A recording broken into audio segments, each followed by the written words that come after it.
I wanted to say that as a fellow preacher's kid, I certainly understand where you were coming from with all that. And it's interesting to me that you mentioned deconstruction. And for you at an early age, a lot of people I know are deconstructing their faith these days.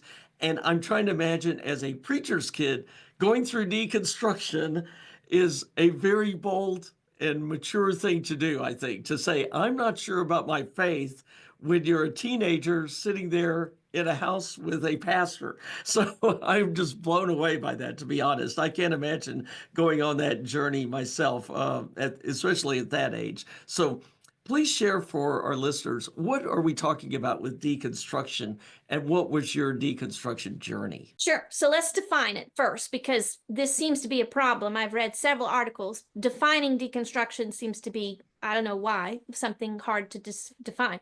Luther deconstructed Catholicism. Jesus deconstructed Judaism. Okay, so this is a time-honored tradition and not something to be afraid of. So at 13, I said, I'm not sure that this whole thing is for me, and I'm not sure it's the best thing, and I'm not sure it's real. Real things can be questioned. And so my dad, who was a former hippie from the Jesus movement, and my mother, who was actually saved on a commune, were very authentic livers of the Christian life. And so I was taken straight to the library and we checked out all sorts of books on religion.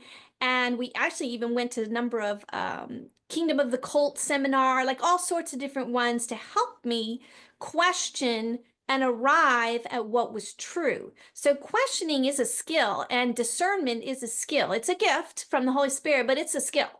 And so I had always been taught to ask questions and that the Bible would be our authority. So we went through the deconstruction process. By the end of the 14th year, I decided that Jesus was real and that he wanted a relationship with me in particular.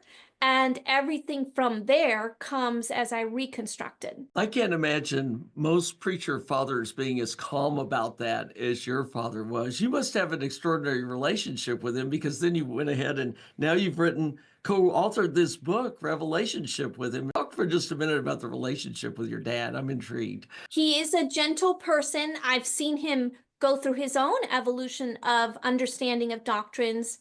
I think when I was younger, he held certain doctrines. That's what he was taught. And over much study and much spirit and truth dissecting of these doctrines, he's actually changed himself. And I like to see that. I like to know that somebody, even someone as wise as he is open to the Holy Spirit to teach him.